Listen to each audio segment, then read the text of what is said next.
We are back on the Rational Boomer podcast. Hopefully, your day is good, going well. I don't know how it could be given all that's been happening in the news. But I have the good fortune to have two guests again today. This seems to be a reoccurring trend, and I kind of like it because when I have uh, one guest on, that means I only have to do half the work. When I have two guests on, I only have to do a third of the work. So I'm liking this scenario a lot. Today we have TJ the Plumber, who you know is a moderator with his wife Rebecca on the lives. He's been on the show several times. And then John, who is a farmer and a Gen Z. Now, the last one we had a millennial, a Gen Z, and a boomer. Now we got a millennial. You're a millennial, right? Aren't you a millennial? Or are you Who, a me? Gen X? No, TJ. I know you're a I'm a Gen Z. I'm a Gen Xer. Okay, Boomer, Gen X, and a Gen Z, right? Yeah. Okay. Now, the interesting thing about these two, though, is that TJ is a union leader, which is opportune given all the shit going on, and John is a farmer, which has some special fucked up circumstances. None of us were big fans of Donald Trump getting elected, and we knew this was going to be a mess. How are you guys feeling now after this incredible tariffs announcement? Pretty Oh, shitty. my my 401k looks great today. Does It it? looks Does it? Uh, it's yeah, just mine's a a three. My 401k is now a 399J. I don't know what that means really, but it's fucked up. Go ahead, John. Uh yeah, it's interesting. Um Not exactly sure where we're going to be able to buy and sell anything, but I guess old Donny Boy's got all that figured out already, I would think, right?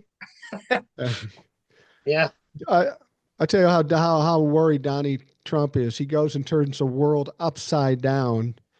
The stock market drops the furthest amount it's fallen since 2020 in COVID.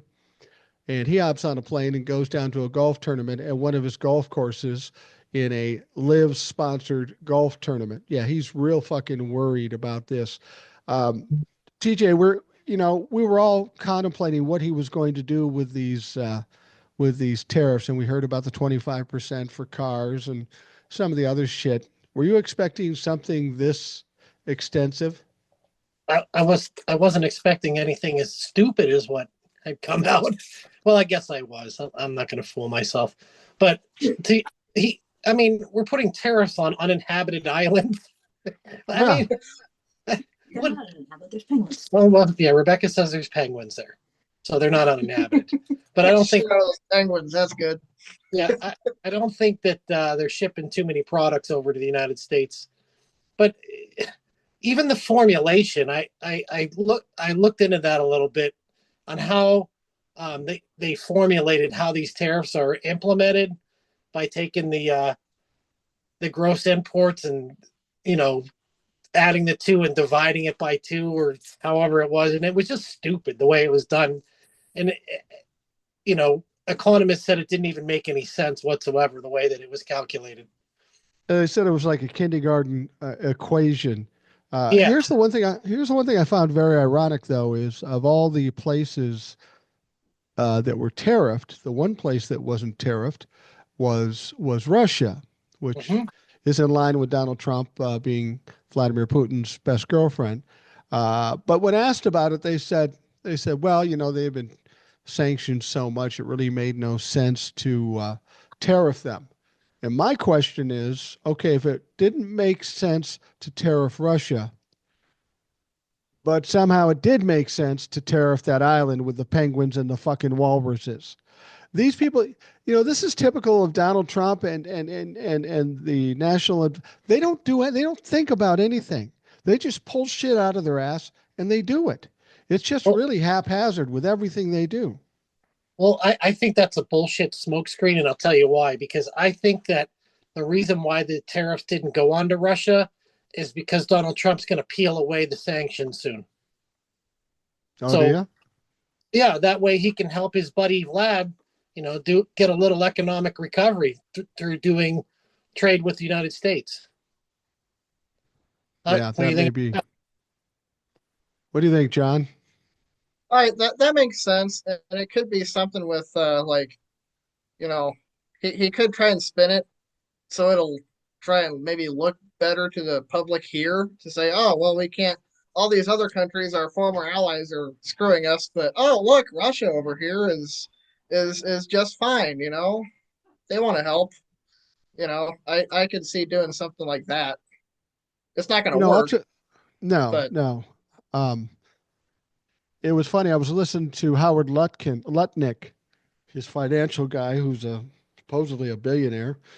Based on the shit he says, I don't know how that's even possible. But he was trying to explain the way the tariffs. Well, Donald Trump says he's got $5 trillion coming into the country to build manufacturing, and the jobs are going to be going up today. The manufacturers going up today. And I'm thinking to myself, you're a pretty smart guy. You're a billionaire. But you're taking the word of somebody we all know is a pathological liar. That's a little fucking dangerous. I mean, is he so bought in to Donald Trump and sucking Donald Trump's ass so much that he will say shit that he knows is absolutely wrong? he thinks he's going to profit from it somehow. I mean, Well, they all do, but well, they will profit from it with cheap labor. That's the whole point of it, because it doesn't matter how much you manufacture domestically. If no one can afford to buy it, it isn't worth shit. Yeah. People have made the point that, if Donald Trump says manufacturing will come back into this country, people will invest in this country to avoid the tariffs. And one economist made this point. He said, I don't think people are going to invest in a company when they don't know what to expect. Depending on what side of the bed Donald Trump got up on, could Right. change everything. We got tariffs. We don't have tariffs. We're going to do some other goofy fucking thing. Donald Trump hasn't made America attractive to invest in or even to be friends with anymore. no, it's you can't have a trade relationship with a country that's as unpredictable as this. It's his mind changes more than the weather. It's like, you know, one day he's in a good mood and then the next day he's not, and you can't be that unstable at all. I mean, it doesn't make any sense that, like, how do you price anything? How do you know what's going to production costs or any of that? And just because of that, that already kills all the investment opportunities. Yeah. Well, corporations aren't going to operate in an environment where they have to walk on eggshells every day. They don't know if Donald Trump's going to throw a fit and do something that's going to be not in their best interest. So they want stability. When they invest in something, anyone who's a smart business person, unlike Donald Trump, they're going to pick stability over everything else. I was saying one thing in a TikTok today, and we need to remember this with all the problems we have and all the disasters that have befallen us and will befall us in the future. We want to blame Donald Trump and we want to blame Elon Musk, and that's justifiable. But I think what we have to remember when Elon and Donald Trump are gone by the wayside one way or another, we have to remember that when Donald Trump left office in 2020, the Republicans could have stopped this. When it came to the campaign for 2024, the Republicans could have stopped this. When he was elected president, they could have set the tone and even stopped this. And now, after the election and after Donald Trump has taken office, and we see what's going on, the disasters financially, security wise, and humanitarian wise, the Republicans at this moment could stop it. But each and every time they've had that opportunity, they've chose not to. And there's only two ways to look at it. They're complicit or they're fucking pussy ass bitch cowards or both. When this is all said and done, the Republicans need to pay the price for the misdeeds they've done to this country for a fucking decade. Yeah, 100%. And I feel like that they will, unless they actually stand up and do the right thing. Even if they do the right thing, I don't know that it's going to matter. Right? The damage has already been done. They've already proven that a lot of them are sycophants to any stupid thing that Donald Trump wants to do. So is it too late for them? I think it might be. I think it might be. Do you think if they realize it's too late, they'll just ride this fucker into the ground, or will they do the right thing to try to save their friends and family from the suffering that's inevitable? What do you think, It's hard John? to say, really. I'm not sure what they'll do. I thought for sure they'd drop him after 2020, I did too. but here we are. We Well, are we are we are seeing some Republicans kind of push back. We've got the four in the Senate that want to take away the control of the tariffs. It probably will never pass, and even if it does pass, Donald Trump's not going to sign it. So it's just a symbolic type of thing. They're going to take heat for speaking out against Donald Trump. And even if they got something passed, it doesn't include anything that's already been done. And how much more can he fucking do at this point besides hyping it up? Do you think we're seeing a turning point with the Republicans? Because Easter's coming up. These motherfuckers are going to have to go back to their districts and deal with some pissed off motherfuckers. well, I did see that Rand Paul said the most sensible thing he's ever said, speaking out against the tariffs. And I'm like, wow, this is the first time I can ever say that I agree with Rand Paul. That's like not a thing for me, right? So, Yeah. but even if Rand Paul or Mitch McConnell or these other, Mitch, is going against the tariffs, even if they do that, still like a huge number of those Republicans are going to go off the cliff with Donald Trump. So even that effort, which is, I guess, in the grand scheme of things, is noble on their part, it's still not going to save them. No. What's funny about these guys? It seems like, and when I talk to Trump-fucks too, it seems like even though Donald Trump talked about these tariffs, they never thought he would do it. They thought he was just using it for a negotiation tactic, which is a dumb tactic. It's a typical bullying tactic that never works. But for him to follow through with it, I almost feel like people kept saying, no, you can't do it. No, you can't do it. And that's the wrong thing to do to Donald Trump. If you tell him he can't do something, he's going to prove it to you and triple down, even if it ends up in a crumbling mess. And that's pretty much where we are right now. Yeah. Well, Do you think that Donald Trump's going to backpedal on this in 3 or 4 days or a week or 2 weeks once the stock market's going to continue to perform the way that it performed today? And that's my prediction anyhow, based upon what I've been seeing. John? What do you think, John? I give it 2 days. Really? Yeah. Well, he pays attention to the stock market more than anything else. And I think it's just going to keep going down and people are going to freak out. He's going to get phone calls from all his rich buddies saying, what the fuck are you doing? And I think it's going to change. Yeah, I kind of think so. I wonder sometimes, though. I mean, here's the thing. Donald Trump's in a different situation than he was the first time around. He's like the typical narcissist. We'll tell you anything. We'll do anything to get you to do what he wants, right? Well, there's nothing left that he needs. He doesn't need votes, doesn't really need the money.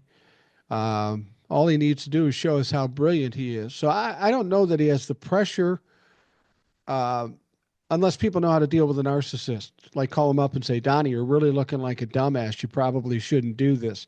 That would be the thing that would work with him, whether they have the courage to do that or not. But that's interesting. If he pulls back on this in 2 or 3 days or 6 days, it's going to be interesting to see how he explains that and how the other Republicans explain this, because they seem pretty fucking sure this is genius. Yeah, but even if he does that, think about this: the Canadian Prime Minister is pretty adamant about the fact that there's going to be repercussions for this. And so even if he pulls that back, I'm not sure that the European Union or Canada or some of these other countries are going to do the same. I agree, and I don't think they should. I mean, no matter what, if Yeah. he imposes these tariffs, these worldwide tariffs, and then he pulls them back after 2 days, it still has done some damage, maybe some irreparable damage. Absolutely. And Yeah. I guess, correct me if I'm wrong, but I think they just revised the GDP prediction and it worsened. It went from 2 something to 3.7 or something like that. That's right. It's probably going to get worse before it's all said and done. That's a huge hit to the GDP, man. Uh, I don't even remember when we had a hit like that. It's been a while. Was COVID that sharp even? Oh, I don't know if it was that sharp, but it was low. Yeah, it was low. Yeah. But I mean, it's ironic that Donnie would leave in the midst of COVID and the economy's crashed. He takes over and then picks up where he left off with a crashed economy.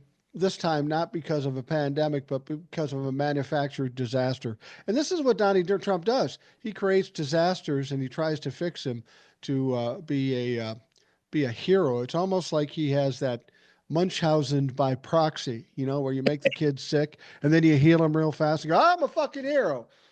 But Donald Trump fails all the time doing that shit. Right.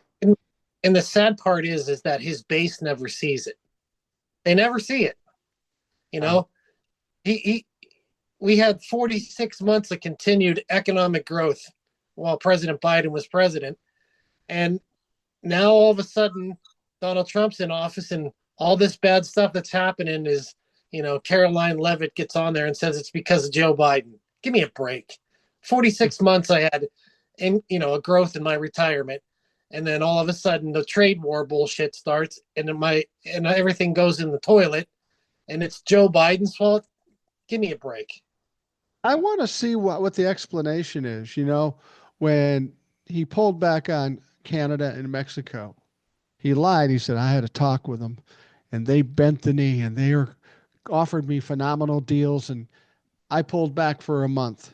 Is he going to come back and say, well, look, I had meetings with every fucking country in the world and they all bent a knee to me. We worked it out.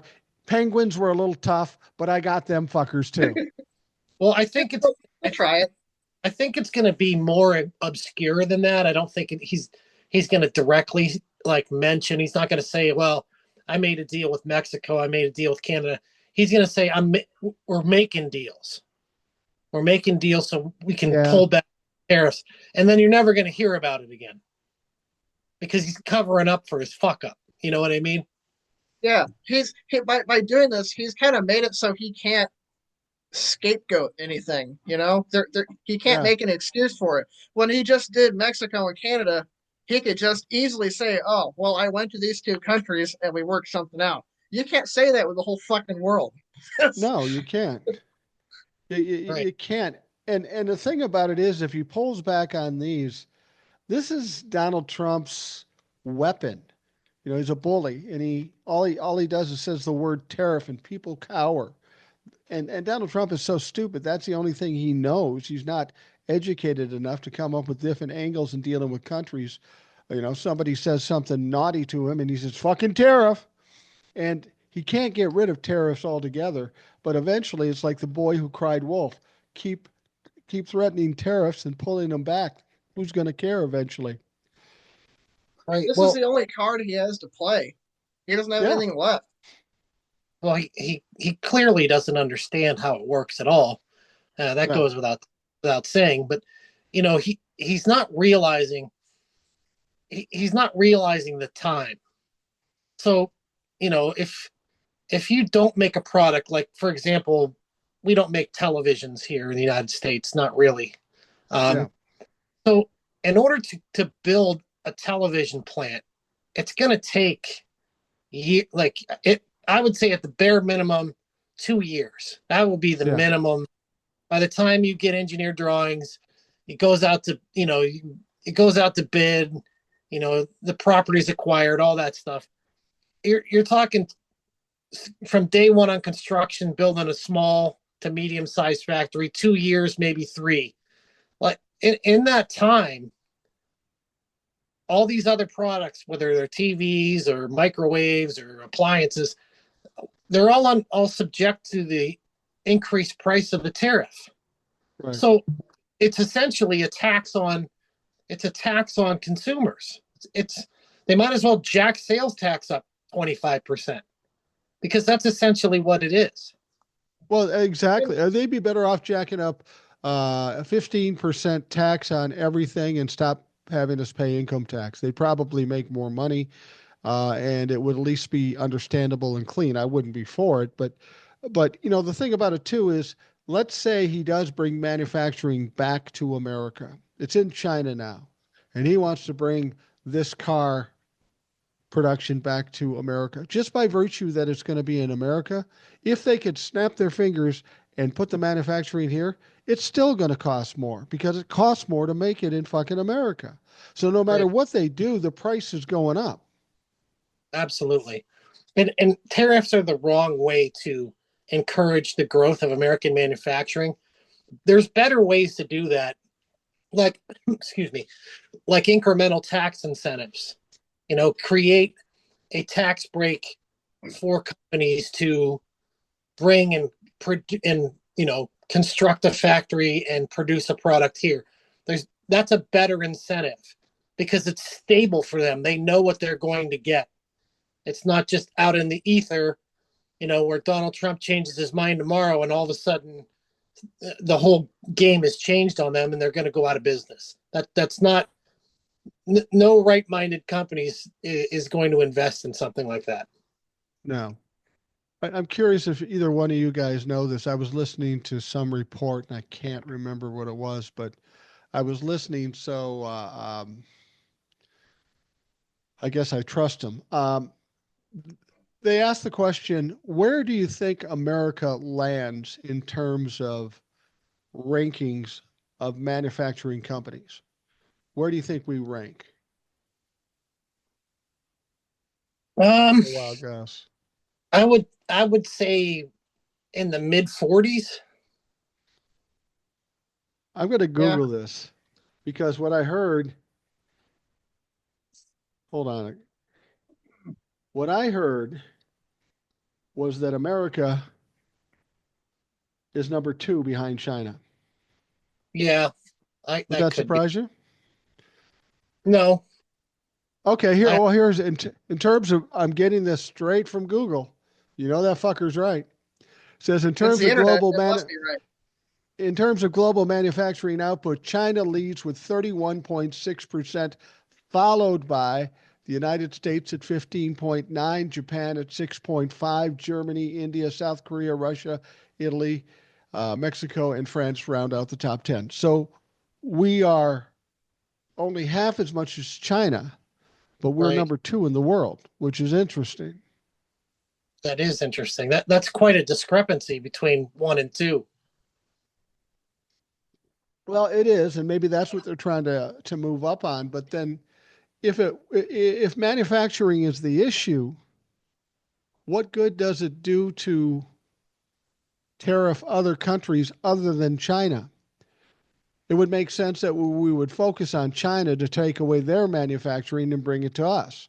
That would Right. be the logical choice if everybody is so much lower than we are, because whoever's next after us is half of us. So you got China with 30, 31, us with 15, 16, and whoever's below us with 6 or 7%. Why not focus all the tariffs on China and try to cripple China? That would make more sense, but it wouldn't be quite as cool or as tough looking for Donald Trump, I guess. Right. Well, I think that there's more to it than just that. And I think that's what the Russians want. They want to punish Europe. And so that's why he's taken Europe to task on the tariffs because, like you said, with these numbers, it doesn't square. I mean, obviously, we're producing it and exporting more products than they are, than Germany, France, or any of these other countries. So, Unless you look at it this way, independent countries manufacture less than us. But I bet you if you group the EU together, they probably manufacture more than us. Maybe that's what it is. The EU as a group has more manufacturing than the US. I bet that's what it is. Yeah, that could be. That could be as a group. Yeah, that makes sense. Yeah, it makes sense that they would want to cripple the EU though, because what's going on in Ukraine. I mean, we're out of the picture as far as supporting Ukraine for the moment, and Right. if Right.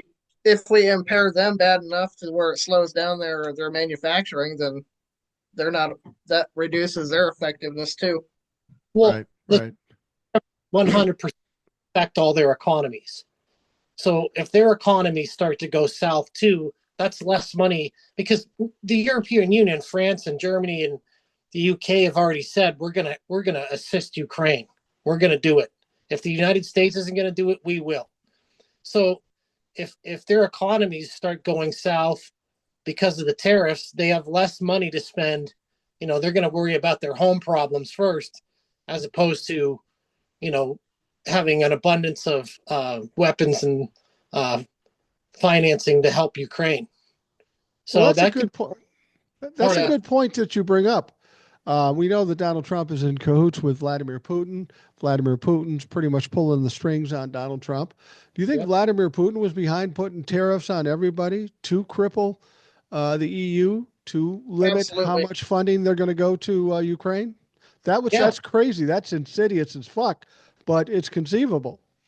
it's totally conceivable because if they do that, everybody knows the countries are going to look out for themselves first before they help anybody else, right? Right.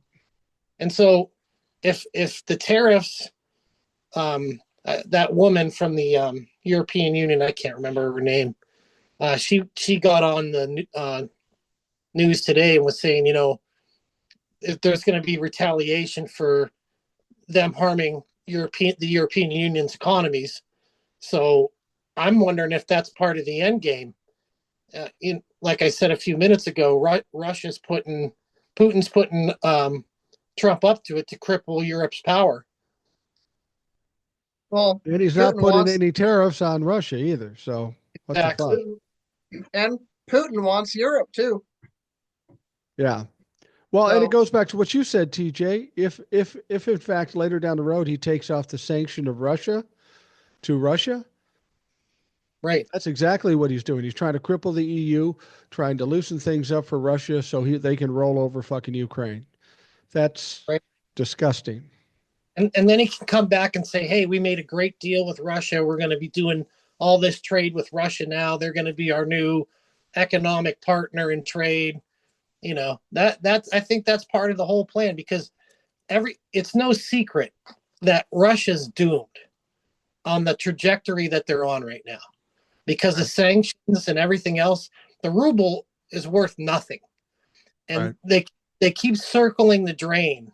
I'm not sure how they're still afloat yeah, with the that they have.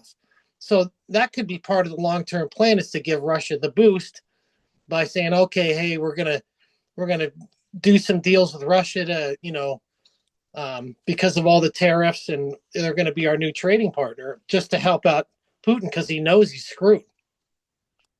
That may be. That may be. With the tariffs, we'll get back talk to the tariffs some more. But one of the problems with Donald Trump and what's going on in this country, we have the hot button of the day, and we focus in on all those things. And there's some other issues. And since we have John here, I want to bring this up. We know about the problems for the farmers with U.S. aid and now with the tariffs all over the country and people buying or not buying some of the crops. What's your feeling with the way things are going with farming at this point? Are you feeling any pinch? Are you seeing any of that where you're at? I think we're going to. I especially if these tariffs stay on long term, this is really going to affect our effectiveness, not only for what we sell but what we can get. Like a lot of our fertilizers come from other countries, Well, Canada. potash We, from Canada, right? yeah, we get a lot of our potash and also natural gas, which we get our anhydrous ammonia from. A lot of that comes from Canada. So we're kind of screwed if we're kind of screwed on both ends of the deal here if they stay on long term. I don't know what's going to happen, but there definitely is not enough production of fertilizers here in the U.S. to sustain the whole crop production. How devastating would that be for farmers in this country if you weren't able to get the Canadian potash or whatever? I mean, what would that do to your business? That it would really, really tank yields. And there are some other methods of fertilizers available to us, but the ones that we're using and getting from other countries are the cheapest options. So like we get, like for example, anhydrous is nitrogen. So you can get No. anhydrous ammonia, you can get urea, you can get liquid fertilizer, but we like to use anhydrous because it's the cheapest option. Right. So if we can't get anhydrous, yeah, we could use these others, but A, it'll be more expensive, and B, we may not be getting it anyway because some of it still comes from outside the country. So it just depends on what crop you're looking at and what you need to produce it. Well, and the big problem for farmers at this point, I got to believe, are the retaliatory tariffs that are to come if these tariffs stay in place. I mean, that was the problem back in the last time he did the tariffs with the soybeans. China just said, we aren't buying your soybeans, and it absolutely destroyed farmers. So what you've seen with the tariffs are devastating in their own right, but you guys got to be kind of wincing about what those retaliatory tariffs might be, because that could be equally as devastating to you. Oh yeah, yeah, and that's what we talked about that last time. I think is you know China and Japan make up like 70% of our export market. Then they could Yeah. just easily say fuck you, and South America will be right there to sell them. I Yeah. mean, they can get everything they need from South America. Brazil would be thrilled down to their socks to do that. Absolutely. Absolutely. And they'll probably be able to charge more even because of supply and demand. Oh yeah. TJ, I wanted to ask you in Donald Trump's presentation regarding these tariffs. I had Will on yesterday, and he was, imagine this, fired up. He was a little fired up. I know this surprises you guys, but he was fired up. And I have to agree with him. When Donald Trump was giving this speech about what he was going to do with these tariffs, and I ask you because you're a union guy, he brought that union guy up, and the union guy was rah, rah, Trump, and this is a great idea, and it's going to bring jobs back. Did you ever want to feel like punching another union guy any more than when you saw that fucking clown up there? Yeah, that made me upset because of, I mean, that just the face of what's happened in the last couple of weeks. He just eliminated collective bargaining rights of thousands of government employees. He basically disabled American Federation of Government Employees. He stripped their bargaining rights away. He told the agencies not to bargain with the union. Basically, they have no power. They have no authority, which of course is being sued in court as usual. And I'm sure that it's going to be another loss for Donald Trump. But in the interim, Donald Trump has no interest in helping unions. It's actually the opposite. And for that to go on and for him to be disingenuous about it, which I'm not surprised, he has no interest in doing that.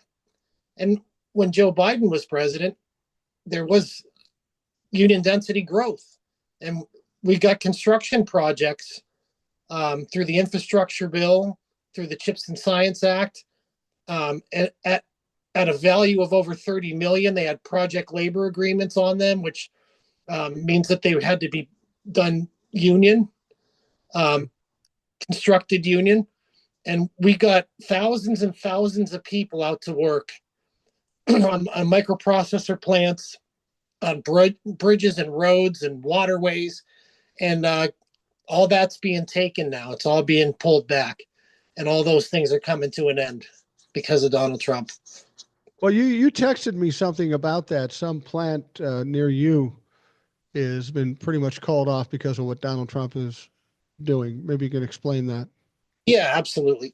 It's I was actually personally involved in what happened. So there was a company who wanted to construct a it's a plastics recycling plant. Okay. Mm.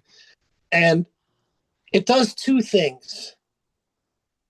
It recycles reusable plastics to make plastic pellets to recreate plastics without, using oil to make more plastic pellets, right? So it's, Right. kind of a green thing. Recycling's good. So, and it also does another function where there's some types of plastics that are not recyclable. And what they did in Europe is they created a technology where they would retrofit steel production plants that would use coal or coke to heat the steel to melt it and pour the steel into whatever product they were making. And as we know, coal is not a very clean option for power or production of steel. Right. And they retrofit these plants so that they could take this plastic that is no longer viable, it's not recyclable, and of course it would end up in the landfill. They can take this plastic and they can make it into a fuel that they can burn to melt the steel and produce steel, and it's actually like 22% cleaner than burning coal. So some really great people wanted to produce one of these plants, and it was a $300 million plant. It would have been the biggest recycling plastics plant in North America. And Wow. it happened to be right where I live. And so we got with the owner and the CEO, and we said, hey, we can help you construct this plant. We can help you, get through some minutia. And what they ended up needing was they needed a low interest loan because they couldn't shore up all of the investment with private equity. Mm-hmm. So I worked with them and some other people and, some people in the governor's office, and we were able to help them get a $182.6 million loan through the U.S. Department of Energy to shore up the funding to build this plant. And that was part of the budget through the Department of Energy that was approved by the 118th Congress, which was last year. And Joe Biden greenlit the whole thing and they got approved. Well, the election came and went. And so it was crickets after the election. Well, after January 1, it was crickets from the Department of Energy. They weren't really responding to, requests about the status of their loan. And, of course, Donald Trump's in office. And we found out today that because Elon Musk and Trump, or the combination of the two of them, have frozen all the funds and loans and spending that have been approved by last year's Congress, the private equity investors are starting to pull back on the project, and the whole thing just got scrapped because of Donald Trump. $300 million construction project, and it would have created over 200 permanent jobs when it was all said and done. Well, and it seems ironic that he's bragging about the prospect of bringing in more manufacturing and more factories, and in this particular instance, he's getting rid of one. Do you think it's just all virtue of being at recycling, and he doesn't like that part of it, or is he just cutting everything, doesn't think about it? Well, I don't know. There might be other players in this whole thing because, plastic's made from oil, and Shell Oil sells plastic pellets. So I don't know if big oil companies have had some influence on this decision. Although I wonder, because it does produce an energy product, which is good. I mean, you can count on the fact that any projects with solar or wind, they're done. Like anything that was put out Yeah. there to be done, and that's going to be terminated for sure. And I thought to myself before this all happened, there may be hope for this project because it does produce an energy product. But I don't know if big oil got, they were meddling in it in the beginning. So I wonder if they got, their influence, because they give enormous amounts of money to Trump and other Republicans. So I wonder if they got their fingers in it. Maybe that's why. I will say, though, that I had a conversation with some people at my state level, and the fight's not over. Even though it's got pulled back, we've got the attention of the governor, we've got the attention of John Fetterman's office, even the Republican Senator Dave McCormick. He got his attention as well, because it would have been the biggest construction project in this area in 30 years. So I don't think that it's the end, but we're gonna continue to keep fighting to see if we can make this thing happen. Some people think that when it comes to tariffs or situations like this, Donald Trump does these situations just so he can enjoy people coming on bended knee, begging them to do something for them. Of course, he'll ask for something in return, but he just enjoys people coming and begging him like he's the final arbiter of everything. And my guess is if you can get into the Trump organization and you word it the right way, he'll probably say, yeah, go ahead. Because he doesn't give a fuck what it costs, really, in realistic terms. Well, all you have to do is lick his ass enough and he'll do it. I was trying to avoid that image, but thank you, John. I don't know if you guys know this or heard of this, and maybe you have or maybe you haven't. But a few years ago, well, we'll go back a little further than that. When Barack Obama was president, Western Pennsylvania has a huge amount of natural gas. Like Western Pennsylvania, Southeast Ohio, and Northern West Virginia has an enormous amount of natural gas. A lot of it's acquired through fracking, and some people don't like that, but that's the reality of it. But this enormous amount of natural gas, when there's two types of gas wells, basically. There's a dry well, a dry gas well, and a wet gas well. Well, we have a lot of wet gas. So when you extract the gas, it also brings other chemicals out, and other things like methane gas, for example.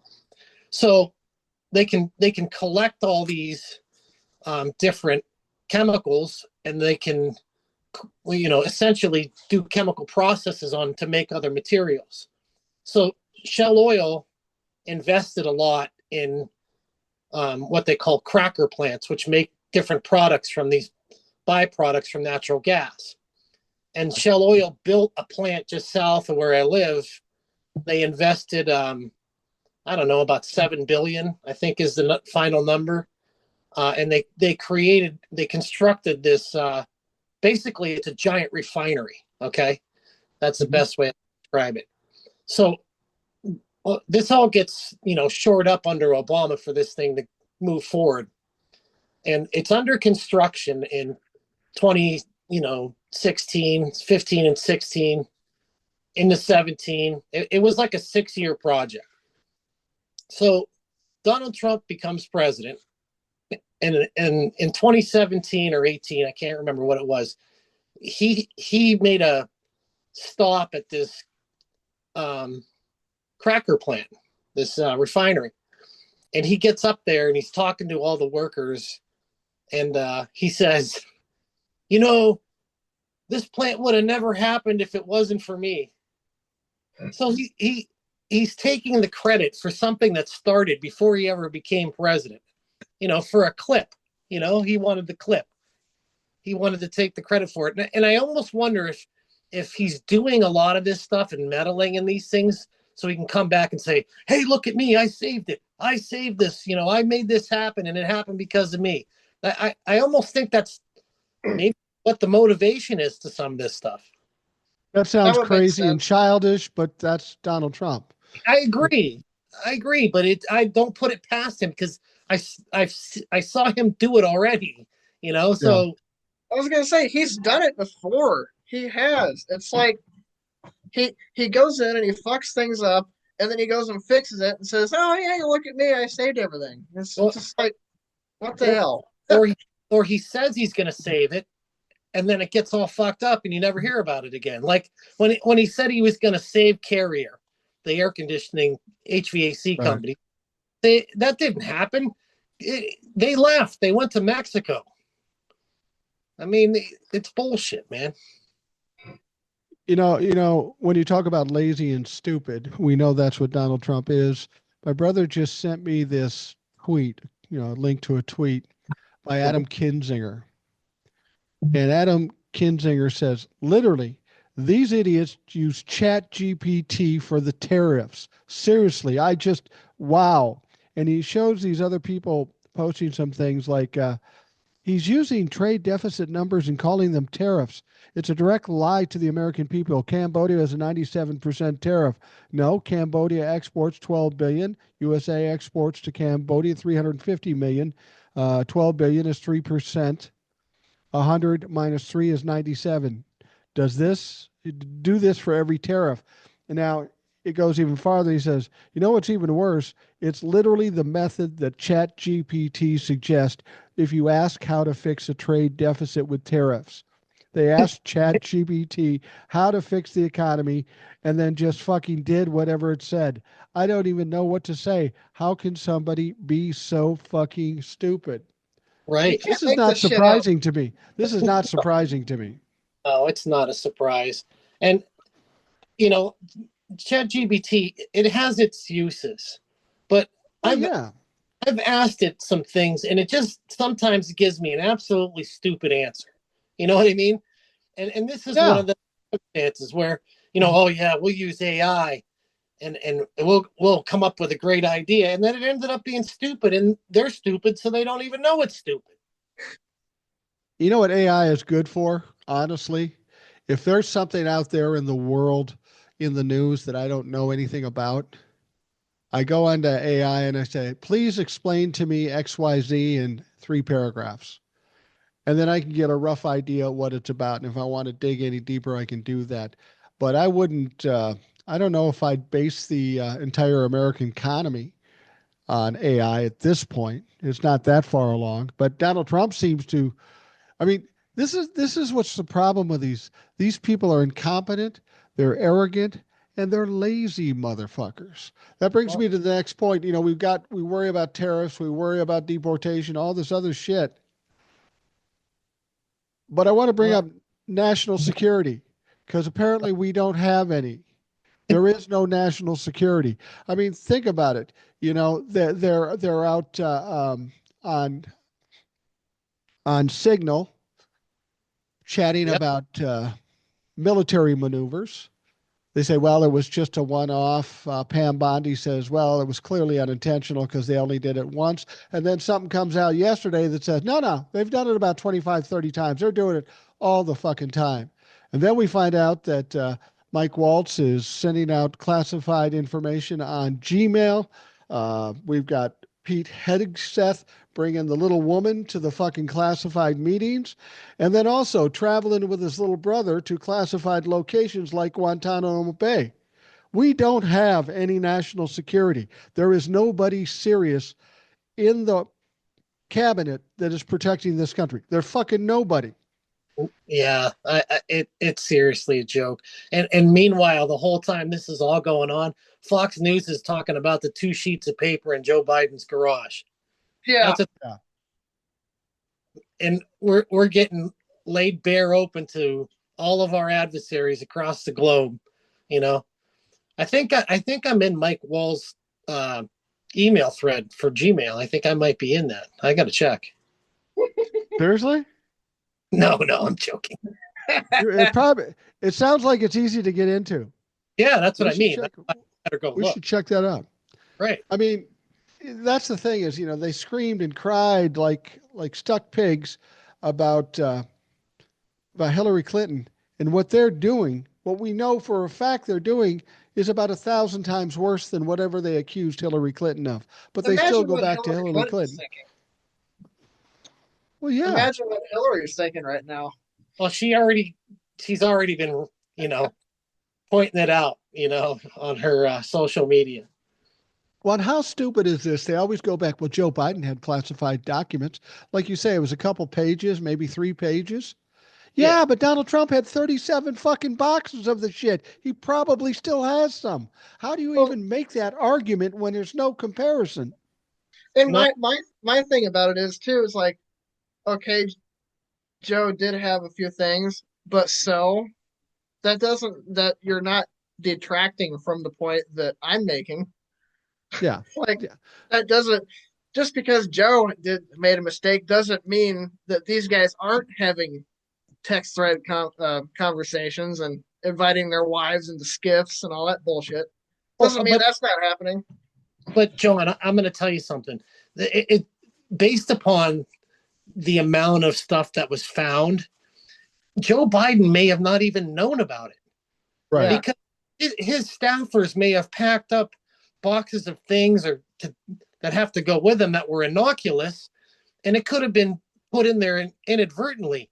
But what's not an accident is when you move 30 some boxes of highly classified material and you hide them on top of your toilet in your bathroom. Well, that's exactly the point. On that rare occasion that Donald Trump actually shit in a toilet, he'd have to be looking at the stuff. Right. It's just. Yeah, well, I made this comparison. He was showing it to people. Yeah, he's giving it to people, and it was in an unsecured area. But I always make this comparison. I think I did in the last podcast. It was like if you have 2 sons like I do, and the youngest one breaks a window, and he's getting yelled at. He goes, "Whoa, wait a minute. Tony broke a window just like this last year." Okay, you're clear then, because your brother did it a year ago. You're good. You should have been able to do that. That's the point that John is making. Just because somebody else may have done it doesn't mean what you're doing isn't fucked up. And it's such a childish diversion. It's frustrating, especially when some people go, "Oh, okay, that makes sense." It's unbelievable to me. Right. They do that because they can't defend it. Right. No, they can't defend it. How could you defend it? Exactly. I mean, they come up with all this bullshit like, things can be declassified if Donald Trump thinks it. No, that's not how it works. That's not even close to how it works. But the truly shocking thing is that even you would think that the Republicans on committees, national security and intelligence committees, you would think that they would say, hey, time out here. This is a big problem. And I don't know if they're having sidebar conversations that Donald Trump is just ignoring or what, but you would think that, I know they don't want to go against their Lord and Savior, but this is their ass too. Yeah. Because if we get hit with a terrorist attack, it's going to be bad, and it's going to be on all of them. And it's going to be because the incompetent people in intelligence and national security that are doing this are going to cause that to happen. And the Senate confirmed every single one of these people. Right. No. And the Senate. They all sat there and lied. Oh, there wasn't anything. Pete Hegseth, there wasn't any classified information in there. We know that's bullshit. Everybody knows that's bullshit. And even people at low levels in the military and everywhere else, like Ed was saying the other day, that's absolute horseshit that information wasn't classified, because it was. Yeah, absolutely. Now, are we as a country particularly vulnerable at this point? We know our intelligence is wide open for anybody to look at. We've got a country in financial free fall. We've got a bunch of chaos. If you were going to hit a country like America, wouldn't now be the perfect time to do that? Absolutely. Yeah. When we're in a weakened state of affair right now because of what's happened, and having a an intelligence secretary that's a Russian asset is not helping, No. because the Iranians are not happy with us. And hate to tell everybody, but the Iranians and the Russians are friends. Yeah. There's a lot of information being passed back and forth, and it would be foolish to think that that's not the case. Yeah. And right now, on top of that, we don't have any leaders that know what they're doing. When 9/11 happened, like him or not, George Bush had an administration that had the wherewithal to respond to something like that. We had a strong intelligence agencies. We had a Pentagon that was organized, and we had the wherewithal to respond. We just simply do not have that now. No, we don't. We've got clowns running the Yeah. circus. Now there was a report that the Pentagon is going to do an investigation into Pete Hegseth. What do you think that's going to amount to? Nothing? Yeah, no, it's not going to amount to anything. They're going to say, oh, okay, well, we investigated it. He didn't do anything wrong, so we're just going to go ahead and move on. That's basically what the investigation is. And that's because they're going to be told that's how the investigation's going to go. It's not a real investigation. It's a dog and pony show put on there to save face about what they did. That's it. And Donald Trump's going to say, oh, you need to find them, find no evidence or no real reason to move forward with it. The only way that maybe somebody could be held accountable, like Pete Hegseth, is if after the midterm elections and the dynamics of Congress changes, where maybe the Democrats gain the House, now then there can be some serious consequences, because they'll they'll use the committee to investigate them, and that's different. Not saying that he'll get it'll be criminal necessarily, because of course Pam Bondi's not going to allow that to happen, but there still could be some consequences, if they prove beyond a reasonable doubt that Pete did, some things that were national security risks. It's possible that if the Democrats control the House, they could remove him. I don't know if it's going to fly in the Senate, but if it's damning enough, I think even Senate Republicans might say, hey, this is a bridge too far for even me. We don't want this country to get attacked or something worse, Right. I think that's possible too. Yeah. And you have to remember too that Republicans know that with everything that's going on with the tariffs and the national security stuff and all the other bullshittery, they know that they're losing credibility really hard and really fast. So that could be an opportunity for them to save face a little bit, because I mean, Rand Paul said it the other, today or yesterday. The last time we had sweeping tariffs like this, the Democrats had the House of Representatives for 40 years. Right. It's, Right. it's like they know that if they don't take actions against what's going on, especially with the national security stuff and the tariffs, they know that they may not have the presidency again for like decades. They know that. Right. Right. Awesome. Well, this is something somebody said, and I keep bringing it up because it kind of resonates with me. If Donald Trump would have lost to Kamala Harris, we would have still had the MAGA group bubbling up, doing all the things and saying it was a hoax and all that other stuff. Some people think that we have to have just a dramatic crash in order to be finally done with the likes of Donald Trump and MAGA. And I hate to say that, but based on all that's gone on and how the Republicans continue to follow Donald Trump and he still has support, something terrible has to happen, like some kind of attack, terroristic attack, or a financial crash, or something horrific has to happen before some of these people will fucking learn. Well, I almost wonder if that thing is going to be the economy. I think it will be. Just based upon what's happening so far in this first few months here. I really think that we're on a roller coaster to a recession, and that recession, plus the tariffs, is really going to hit people in the pocketbook. And think I said that before, is that none of these people are going to understand until it affects them personally, right? Right. Right. And, you know, because their attitude is hooray for me and fuck everybody else. Right. And that's not a very American way of thinking, right? We shouldn't It's the know. MAGA way of thinking. Yeah, it's the MAGA Yeah. way.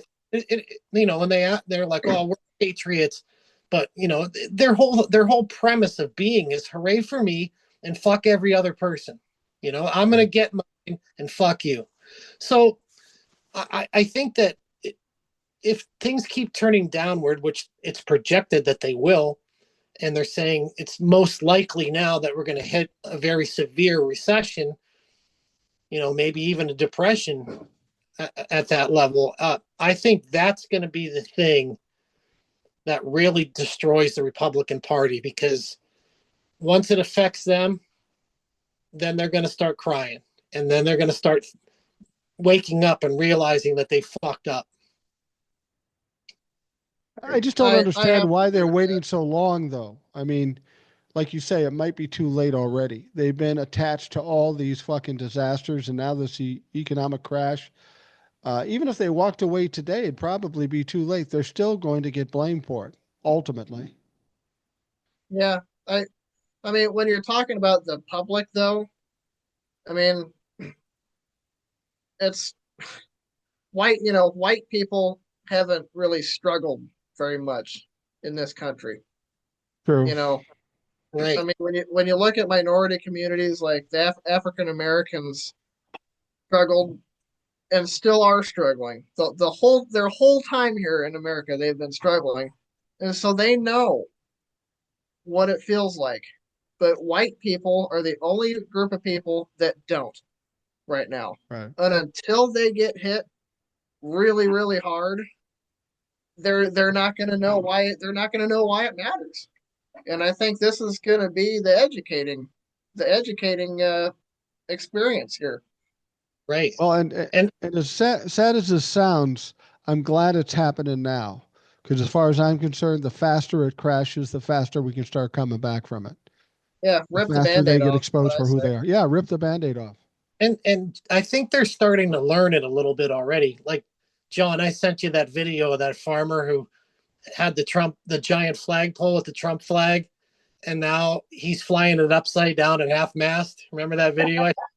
Yeah, yeah, So I think that, like, in that instance, the ones that are already feeling the effect, and the farmers are, with the whole debacle with USAID, and now, you know, all that food that was purchased to help other nations is no longer being purchased from them, and all their crops are going to rot in the field, and nobody's going to be there to bail them out this time, because Donald Trump doesn't care. He doesn't need their vote. He doesn't need anything from the farmers. And yeah.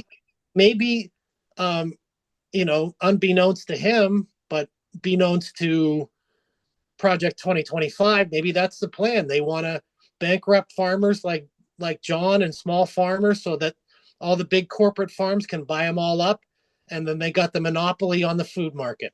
I guarantee that's exactly what it is. Yep, That is that is exactly what it is. Well, that's Yeah, terrifying. it That's is. terrifying. I mean, because even after the tariffs are over, then we're at the at the risk of being charged ridiculous prices just for groceries, just by virtue of, I don't know if you'd call it a monopoly or whatever, but what they're doing with farms and what they're doing with housing. We need a dramatic shift in this country, and I'm hoping with what happens with the Republicans and how badly they're going to do and how badly they're sinking now, when this is all said and done, a lot of people say, well, I hope we can get back to normal. Well, what the fuck was normal?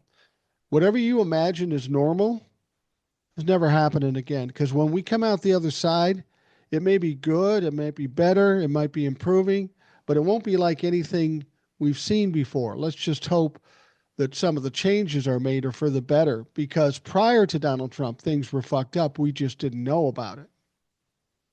yeah, and we can really look for hints. Look at the look at the 1930s.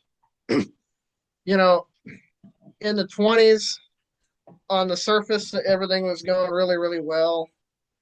You know, people were doing well and whatever. But behind the scenes, there was a lot of shit that was going on that caused the problems. A lot of weird stuff going on Wall Street and whatever that a lot of, normal people didn't know about. And then the stock market crashed. And then, Hoover had no idea how to approach it. And so Smoot-Hawley tariffs came in 1930, and that just fucked everything. And so we had FDR come in, and he set up organizations that no one had ever seen around the whole world. It was totally different. But well, John, you're young, so I'll give you some credit. But I think Donald Trump clarified exactly what happened in the 20s. The reason we had the Depression is because we didn't have enough tariffs. Without those tariffs, we got the fucking Depression. I mean, I can't even believe he said that. And there are some people sitting in their fucking basements in Alabama going, "That's right, that's right. We need more tariffs." I hope they enjoy them now because those people in those red states are feeling it worse than anybody at this point.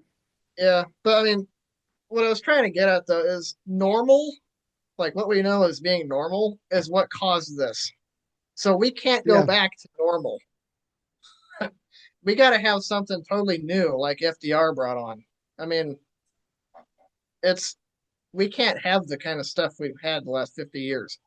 Well, the ironic thing about it, FDR, everybody looks to FDR as bringing us out of the Depression and making things better. And what is it that FDR did? He cultivated the middle class. He created the middle class. He built that up, which is contrary to what people have been trying to do ever since then. Right. So it would make sense. Maybe if we're in trouble and everything's going badly, somebody says, "Hey, why don't we look at what FDR did and just kind of replicate it, update it, and do that?" That's what it's going to take to fix this country for everybody, is to cultivate and nurture the middle class, because this is the backbone of this country. Whether rich people like it or not, it is. And FDR, he well, naturally we ended up with social, implications, Social Security, things like that. But he strengthened the labor in this country. He helped labor grow and embolden the workforce, and that created hope for people. Having a place where you could earn a living wage, that created hope for poor people, that they might be able to get into one of these factories where they had a union and they got paid, a living wage they could feed their families. But the hope is, I think, the key factor. When we come out of this, we need to have someone there that's going to create hope for us. Right. Yeah. Right. I think the reason Donald Trump came to power was because of lack of hope.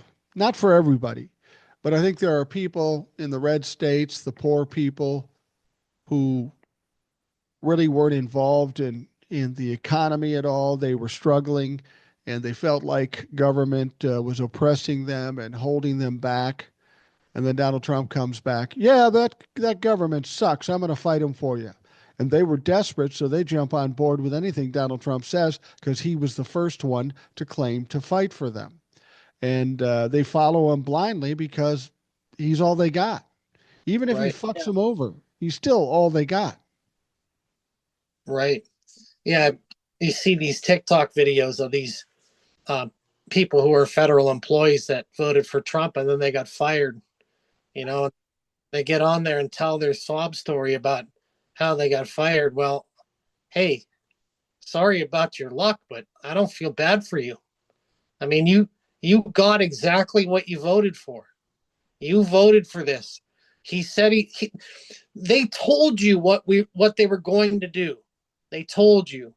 They wrote a book and you could read it that laid out everything that they were going to do. So I don't want to hear their alligator tears. You did this. You're responsible. hopefully you learned your lesson, and we can work together to move forward now that you have realized that you fucked up. I've had some Yeah. people get mad at me because I said the same thing. If you voted for Donald Trump and you're suffering, good. And somebody said, "How can you be that unsympathetic or that mean?" And I said, I don't really care if they suffer, but I have a distinct dislike for these people too. Because it's one thing if they did what they did and they hurt themselves, and maybe I'd have a little sympathy or a little empathy for them. But they did what they did and they hurt innocent people that didn't ask for this. So Right. now you're a fucking villain in my book. Absolutely. Absolutely. When you got veterans working at the VA that got fired for no good reason whatsoever, even though they were perfectly productive employees of the VA. And the VA's, I mean, the VA is a tough situation as it is. They're understaffed in a lot of places all over the country. And now we're going to, 10, 12, 13,000 people out. That, I mean, if anything, we should be serving our veterans for serving us. And they're going to be terribly underserved because of what's happened with all these cuts. Yeah. Did you see that video? It was in D.C. or in the Capitol. Um, Oh, yeah. Senator Banks, is he a senator or a rep? I don't know.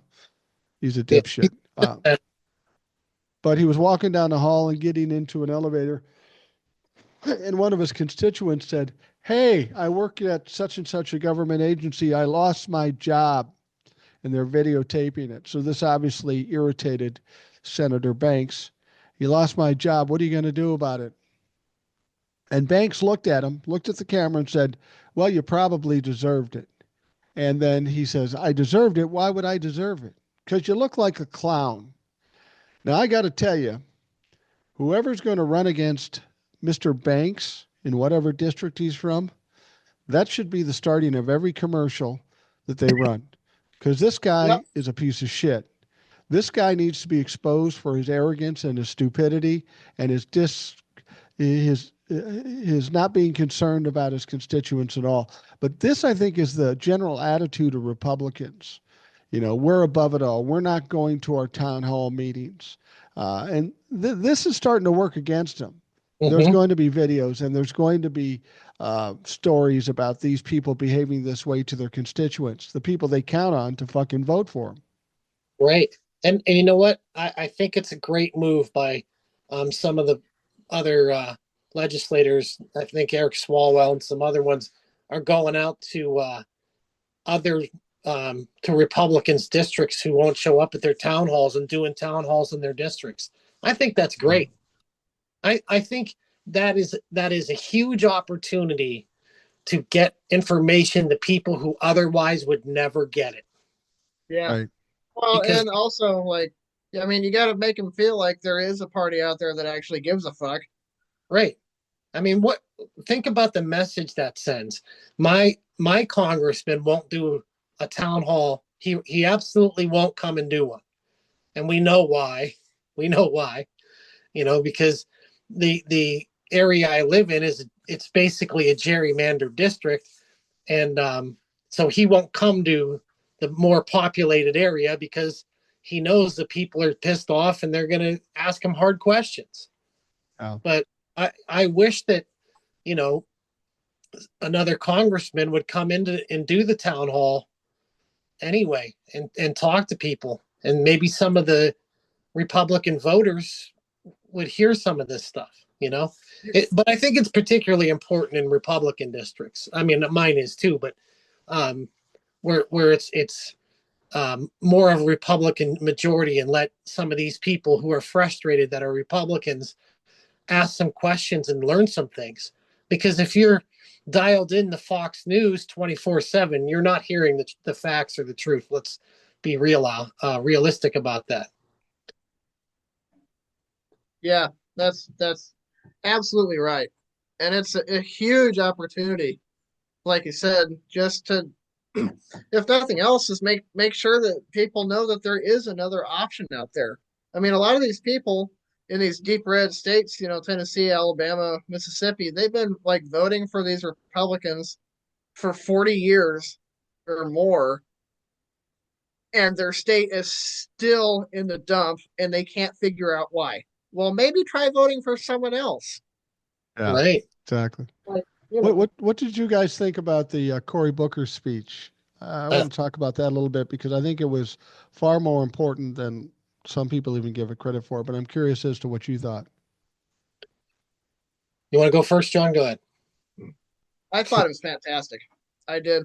And I see people out there going, oh, it wasn't a real filibuster because he wasn't filibustering a bill per se, so it was pointless. And to that, I would ask, when you go to the beach, what specific grain of sand do you want to see when you go to the beach? Yeah, This whole time, we've been yelling and screaming for some Democrat to stand up and do something. And here we have a guy who says, okay, and so he compiles this huge long pile of letters and emails and correspondence from people that are suffering that have taken the time to write him. He stands on the Senate floor for 25 fucking hours and just tells all of these stories and talks about why this is so bad. And you're still not happy? yeah, Really? What do you want him to do? Right. He's reading letters from constituents that are concerned about what's happening in Washington, D.C., and rightfully so. And for them to discredit him and say, oh, it's not a filibuster, isn't the whole point of the filibuster to obstruct whatever is supposedly coming onto the floor? Isn't that the whole point?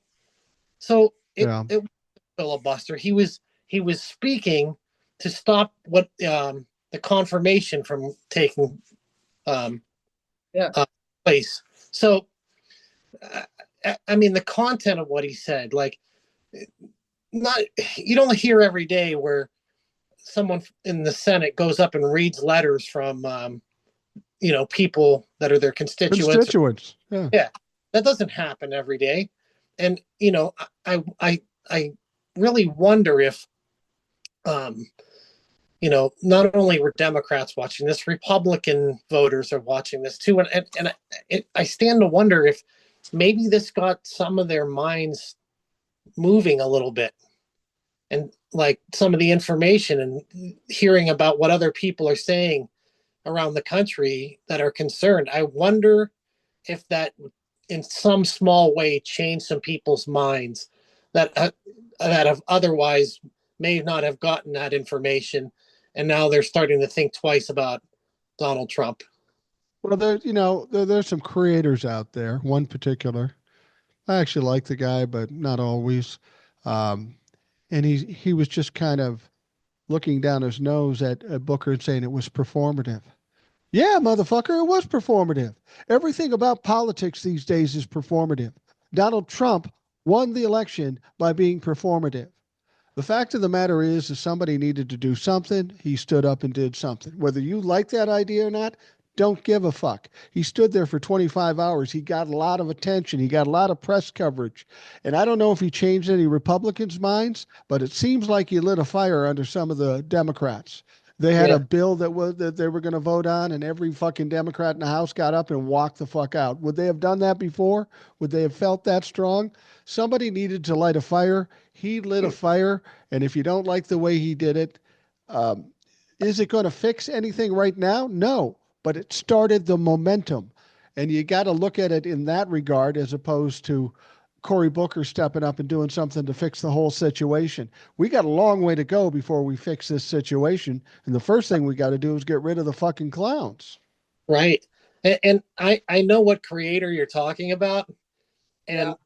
he did that. He got some shit over that, Oh, he got a lot of shit. and he backpedaled on that pretty quick. He did. Well, I got to give him props. Yeah, he did that. And, I think sometimes creators, this is what pisses me off about creators, and I don't know that he did it particularly. Creators say shit to start shit just to get more views or more clout. I worked at a radio station in the late 70s, early 80s. It was a talk show, and we had this old time talk show host, call in talk show host. And I was filling in as the producer, and we sitting in a meeting before. He goes, "So what do we want to talk about?"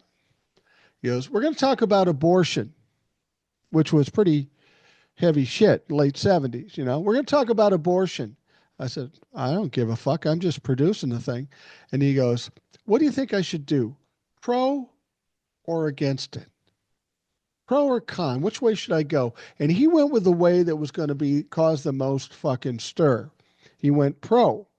He didn't necessarily believe that, but I think some creators play that game. They're worried about how many views they're going to get. They're worried about, what kind of clout they're going to get, and they just go out of their way to stir things up so they can come on later and go, "Wow, people were mean to me. Geez, those Democrats are meaner than the Republicans because I said something they didn't like." Motherfucker, read the room.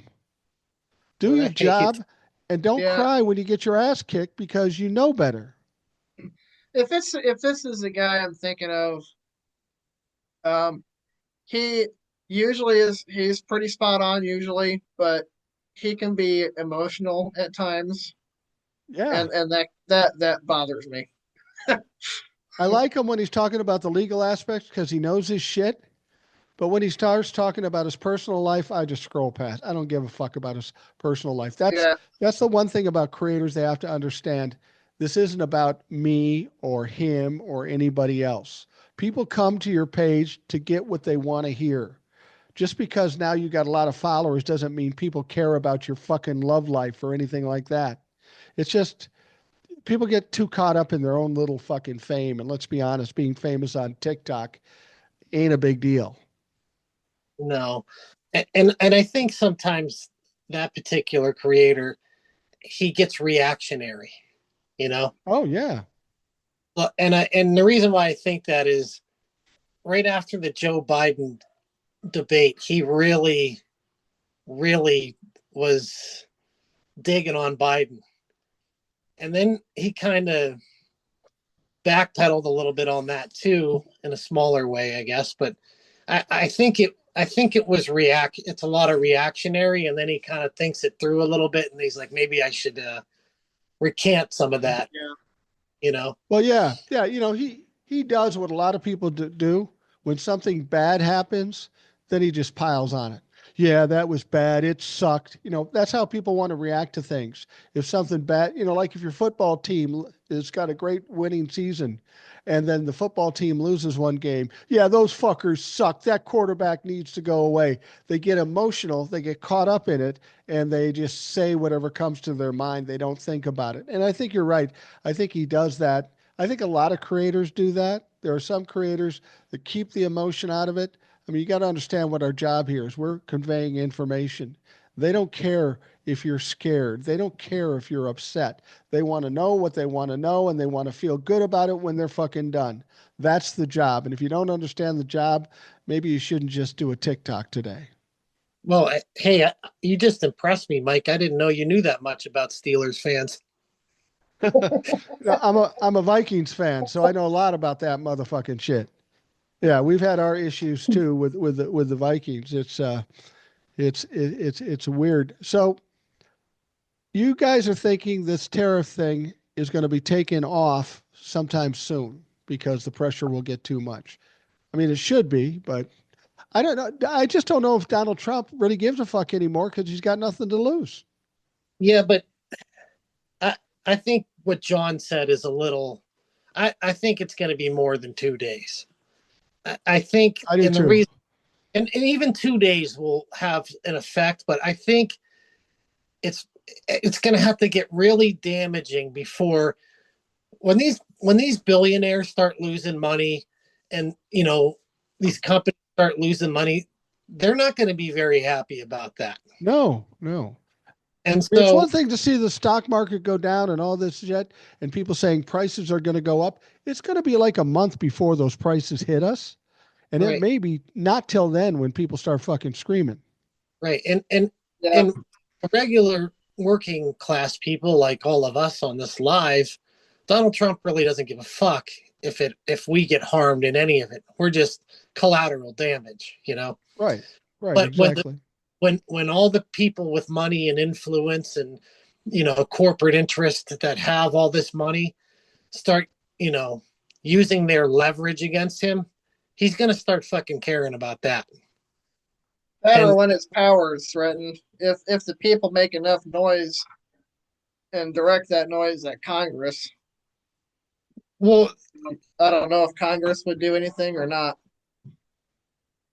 maybe if they're pressured enough by, there's going to be some big campaigns happening, and I don't mean political campaigns. I mean, you know, types of email campaigns and phone calls, and it's already been going on. But if things go down this road where consumer goods increase by 25%, that means groceries, that means, all the products that you need and buy. There's going to be some major backlash to these representatives in the House and Senate. And I don't know that that's going to go over well, particularly for Republicans, because they're the ones who are in charge. They have the House, the Senate, and the presidency. So I can always assure you at this point right now that the Republican Party and the GOP, they're shitting their pants right now. Yeah, Absolutely. especially after seeing what happened on Tuesday too. I mean, in just like what 2.5 months of this term, they've already cut their leading margin in half in Florida. Yeah. In Florida. That's definitely a sign. And the stock market, the wealthy people have to be feeling it, because just yesterday when the announcement came out, the stock market lost $3 trillion. And the number I heard of what the stock market has lost since Donald Trump came into office is more like $7 trillion. That's got to be stinging some motherfuckers out there. I mean, when Donald Trump came in, it was closing in on 45,000, the Dow was. And now it's at 40,000, 40,005 or something. You lose 4,000 points off the Dow, there's some fucked up shit going on. And there's people losing some big ass money. Right. Yeah. And, I'm mad about the little bit of money that I lost in my 401k, but if I lost something like $5 or $6 billion, I might do something about that. You know what I mean? That's kind of a big deal. You know what's kind of funny? Hurt Elon's having this problem. He was losing about 5% a day, something like that, which is terrible. But with the crash yesterday, they say Tesla lost 11% yesterday. That motherfucker's having a bad week. Yeah. He's probably curled up in the Oval Office crying in the corner. How long before Elon is done? I don't mean with the job. I mean financially with Tesla. I mean, no matter what he does, no matter what Tesla does, Tesla's not coming back. Tesla's in the death spiral right now. It's going to go down eventually. Yeah.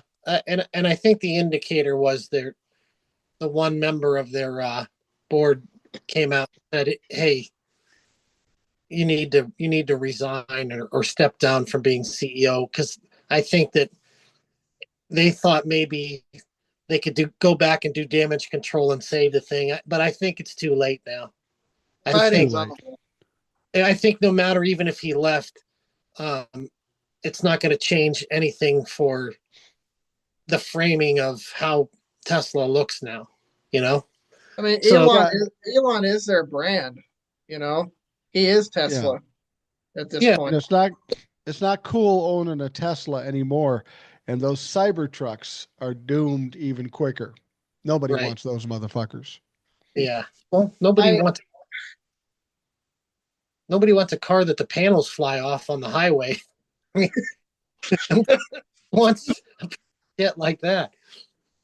I got to tell you, if I was driving a truck that cost me $100,000 and parts start flying off of it, I'd be a little upset. And British John was on the live recently, and he made a good point. He says, don't bother burning these things. They'll do it on their own eventually. Yeah.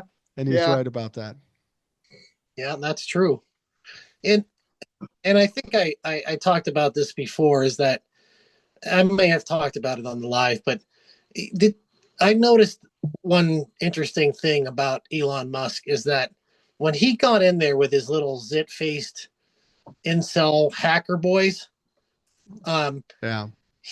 he made very specific attacks on certain agencies, and he attacked the FAA.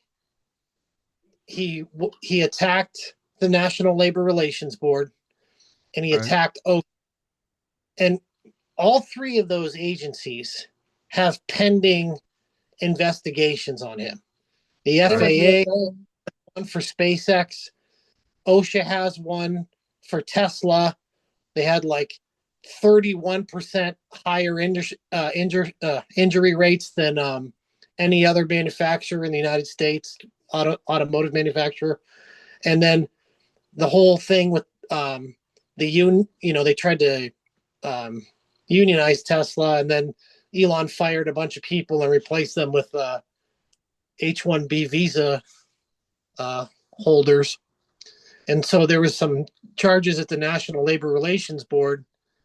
So all three of those agencies were one of the first ones on the chopping block.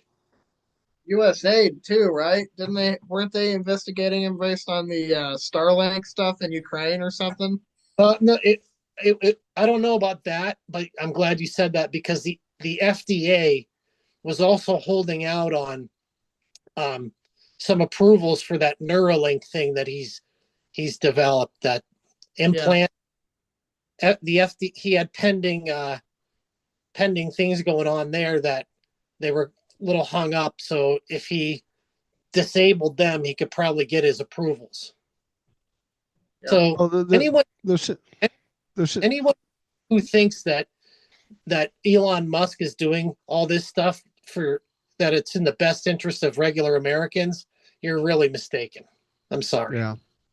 Well, there's talk of the imminent breakup of the bromance between Donald Trump and Elon Musk. And it doesn't surprise me after the horrible failure in Wisconsin and some of the stupid shit he's doing. Donald Trump will want to separate himself from Elon. How ugly do you think that's going to get when it happens? Or how soon do you think it's going to happen? I've been trying to figure that one out.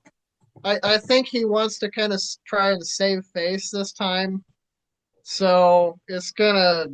My theory is that it's gonna end up looking like a celebrity breakup, where they're like, "Oh, we mutually decided to go separate ways. We both agree this is the best." But behind the scenes, there's some real deep shit going on that we're not going to hear about.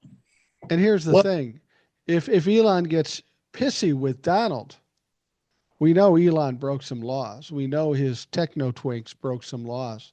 Then does Donald Trump sick the DOJ on him because he's pissed, just to show him, you're the richest guy in the world, but I'll fucking take you down? I could see him doing that. Yeah, I wouldn't put it past him. I agree with you on that. However, there's one thing I thought of that I think that's in the realm of possibilities, but I also think that Elon Musk has some shit on Donald Trump too. Yeah. Because they worked in tandem, and I don't know if it, relates to the election or, Russian interference or, I find it hard to believe that Musk wouldn't know some things that were, illegal or defamatory, or, he has the P tape that the Russians have, or, I feel like Elon Musk is a douchebag, but I don't think he's totally stupid. And I think that he knew how, what a train wreck Donald Trump was. And I mean, he saw the world saw how, he only hired the best people and then fired them all, and some of them went to jail. So I'm thinking that Musk hedged his bets, and he has some things over on Trump for that reason, in case Trump tries to fuck him over. Let me throw something out there. Knowing malignant narcissist. That all makes sense if you're thinking logically and if you're thinking sensibly. But here's what I know about malignant narcissists. When they get mad, there is no bridge that can't be burnt, and there is no earth that can't be scorched. they react, they're emotional, and they start throwing shit at each other, that could be fucking entertaining. Right. Not think. I mean, if I'm in an argument with somebody and I know they've got something over on me, I can hold back because I can control my emotions. Donnie Trump can't. Neither can Right. Elon Musk. What happens if it gets whipped up too far and they get mad at each other and they just start throwing everything against the wall? That would be fucking beautiful. Isn't that the ultimate scenario because they destroy each other? Exactly. Yeah. That would be the best thing we could hope for, I think. You And just that is gotta keep typical of poking. yeah, it's typical of these clowns. Right. Yeah. Yeah, it's well, we're coming to the end here. I'm going to wrap things up. I want to thank John, JD the Farmer, who is a Gen Z. We've got a Gen Xer in TJ the Plumber, who's also a Trump LaFuck assassin. And when I say that, I mean as a moderator when I'm doing the TikTok lives.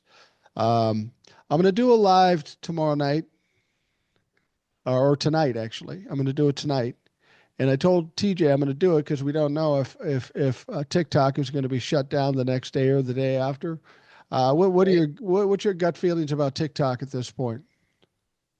I think that it's going to get saved at the 11th hour. Some things in the works. I've heard some little rumors and stuff. So I think it's gonna remain. I don't think it's gonna go. No, I don't Yeah. think so either. I would have to agree with that. There's too much money on the table. Yep. Yeah, Yeah. they're not going to throw that out the window. What I think is going to happen at the last minute, we're hearing about all these potential buyers. Donald Trump is going to say, "Well, we got a bunch of buyers. We're going to cut a hell of a deal, so I'm going to give it another 90 days." I bet you push the goalposts back because you can't get the deal done that quickly. He's going to No. have to delay it another 90, 120 days or 60 days or whatever. So I think when the date comes, we'll still be here for the time being. My only concern with it, if they do sell it, is TikTok still TikTok? I don't know. Yeah. I don't know what's going to happen when it's all said and And done. that's interesting too, because the last time we went through this, everybody was in a big uproar and like, oh my God, we're losing it. Da da da. You don't hear that this time, and No.